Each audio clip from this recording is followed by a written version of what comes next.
Now, there are technically four types of movie genre or story genre. They are drama, horror, or suspense. You get your action and or adventure, and then you got your romance.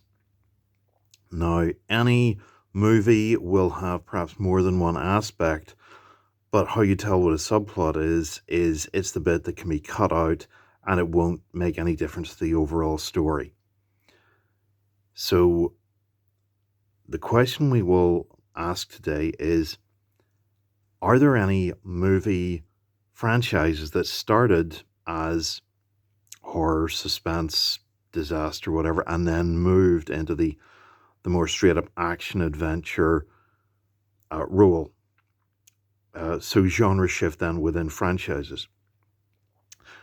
Now, the obvious ones, Terminator and Alien, which then became T2 and Aliens, plural.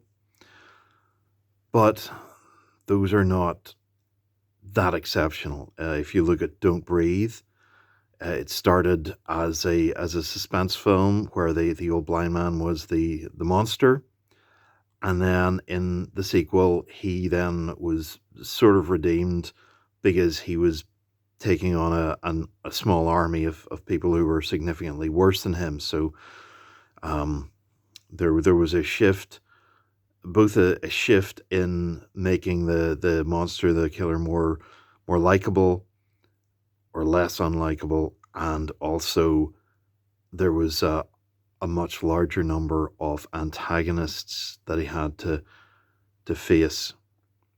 Now, in Poseidon Adventure, the first one is a straightforward survival movie. It's a disaster film where the protagonists are reacting to the situation, trying to escape. But in Beyond the Poseidon Adventure, there is actually a villain, an arch villain with a small army of gun-toting thugs that have to be defeated. So it's not just, shall we say, vertical adventure, but also horizontal action where they're engaging humans as well as non-human threats.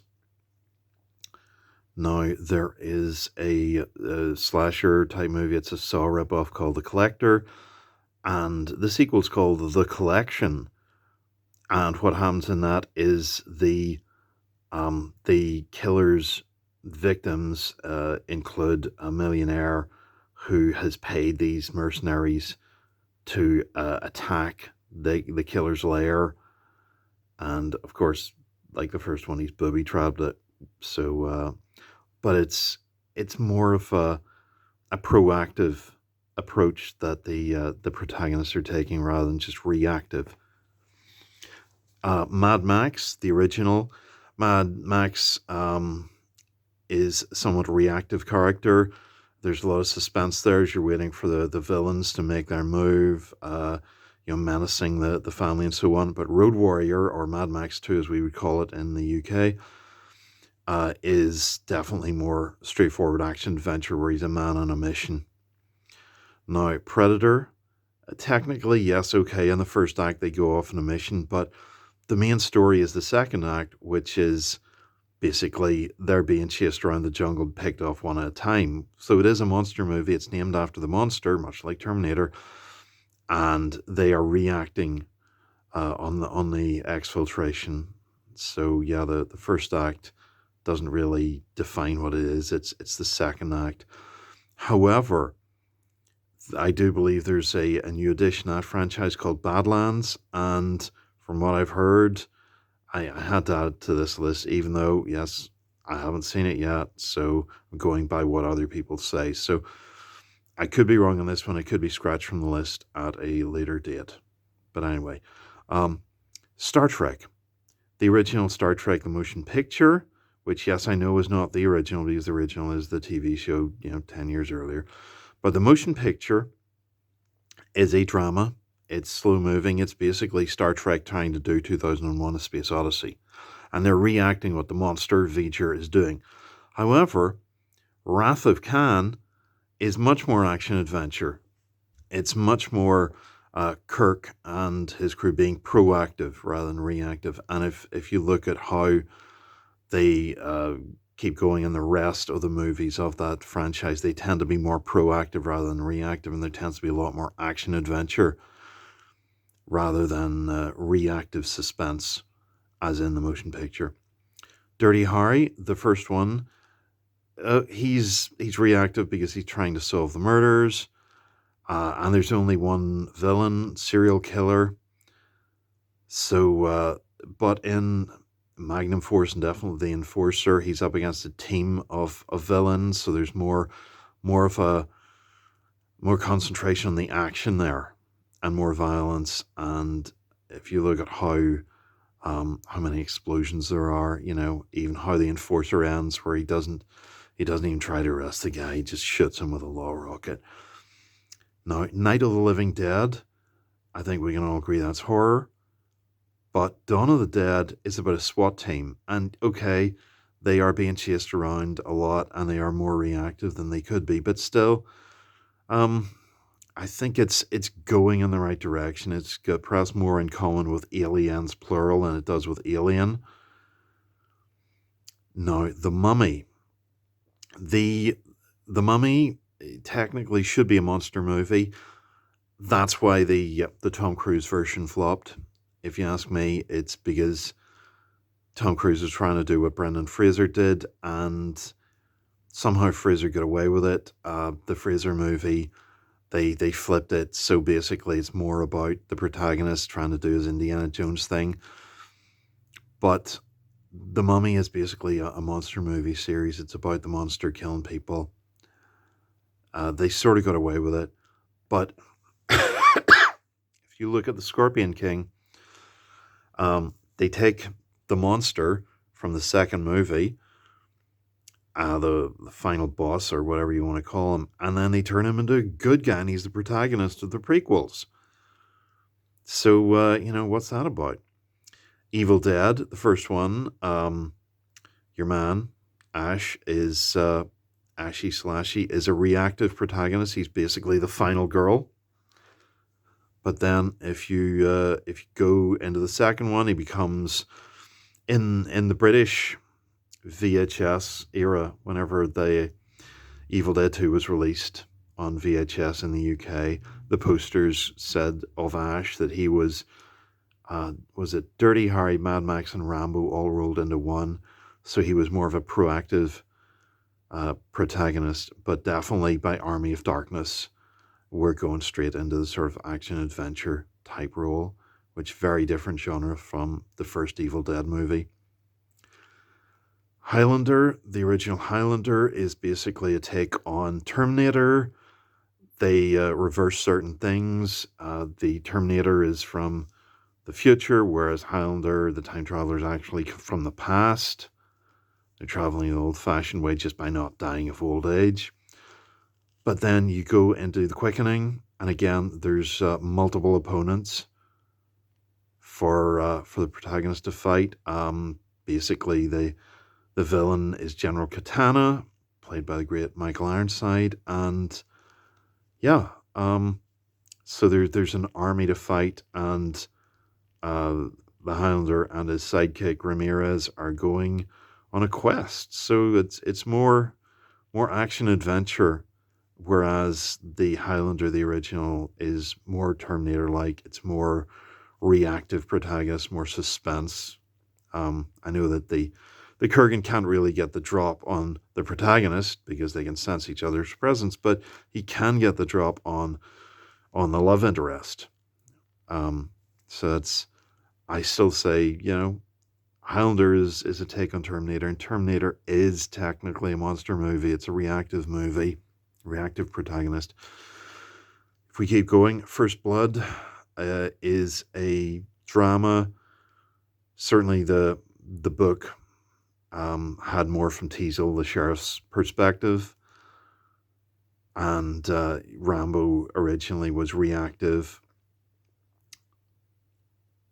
and then in the movie Rambo First Blood Part 2, he's a man on a mission. So they've they've taken a guy who was almost a monster in the first movie, much like Don't Breathe, and then turned him into a hero.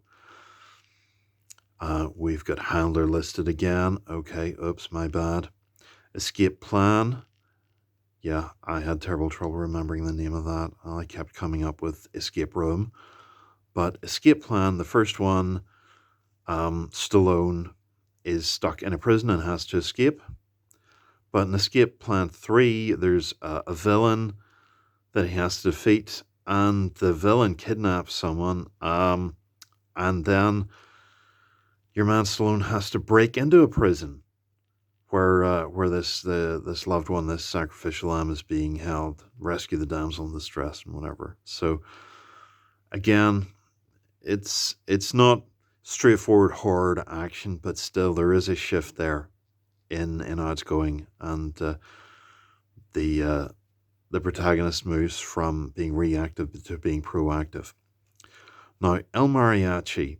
The original El Mariachi is about a normal guy who's a guitarist, and he, due to a case of mistaken identity, is mistaken for being a hitman, and then has to go on the run and is chased by bad guys. So very reactive.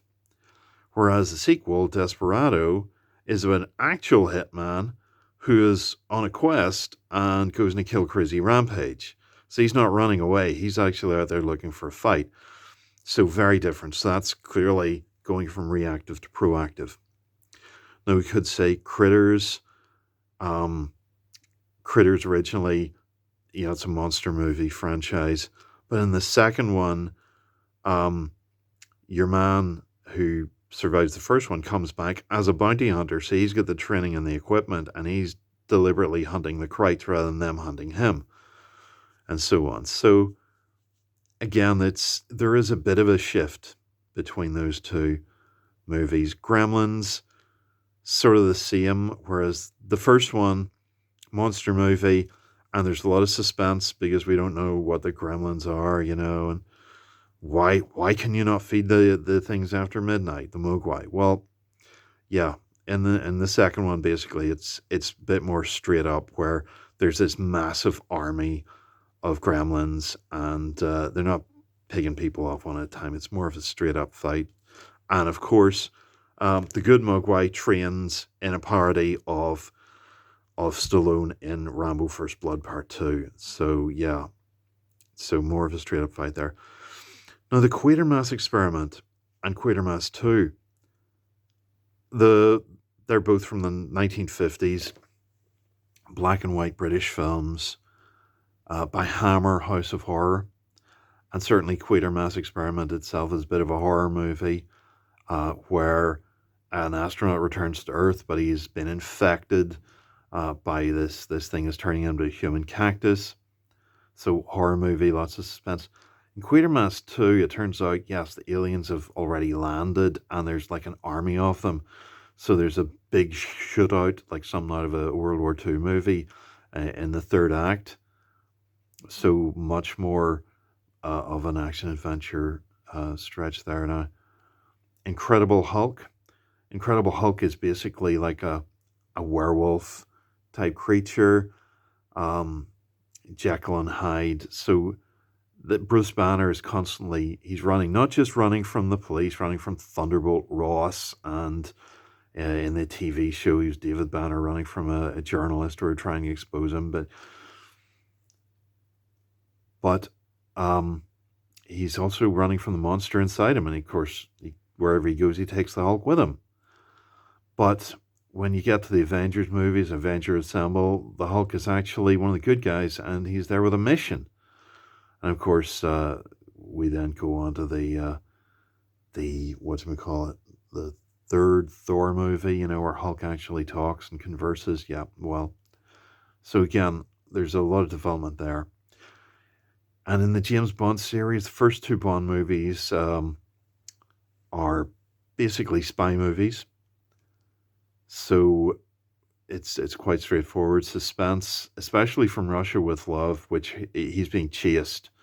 The half the movie is basically him trying to get all the way from Istanbul all the way to Venice in Italy, and going through Soviet territory or whatever, being chased by the villains. So not horror, but definitely suspense. And then you get to Goldfinger, and that's basically like World War II scale shoot 'em up, like Quatermass 2. And The Matrix. Now, we could say of The Matrix, it starts as a suspense movie. It's got a lot in common with Dark City, which I think we can all agree is a suspense movie.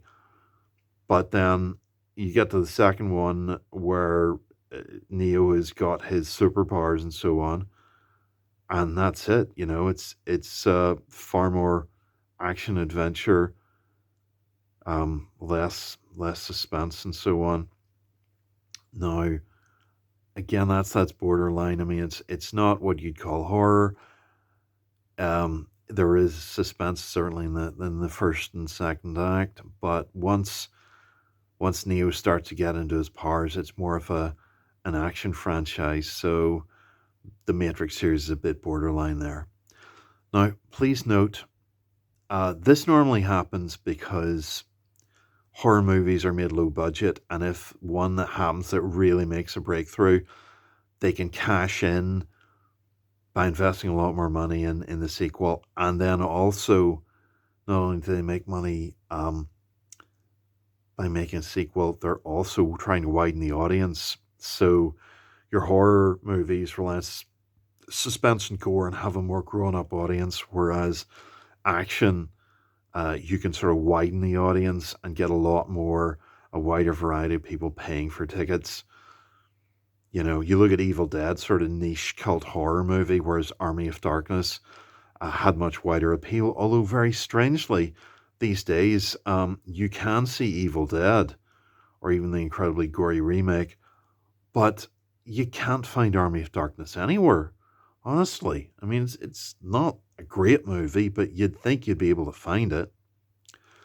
But anyway, quality aside here, um, there are some movies which start as big action movies like Starship Troopers, and then the direct sequel was a tiny little straight-to-video movie shot over a couple of weeks on one location, and it's very suspenseful. That's all it's got, because it's more like the Puppet Masters. The monsters are inside and they're taking over people's minds and so on. You don't know who to trust. So again, suspenseful, more horror adjacent, whereas the original is straight up action, or parody of action anyway. The Great Escape. There's actually a Great Escape 2, which is set after the Second World War, and it's about hunting down the Nazi war criminals who are behind the executions, and it's more of a procedural than a straight up horror or anything. But still, it's a genre shift. They're moving backwards away from the action, whatever, and they're moving it towards the sort of suspense. So it's a cheaper movie. Obviously, the biggest star was Christopher Reeve, who was after he did Superman 4 and before he fell off the horse. So and going back to Aliens, Alien 3 was a step back. It didn't progress.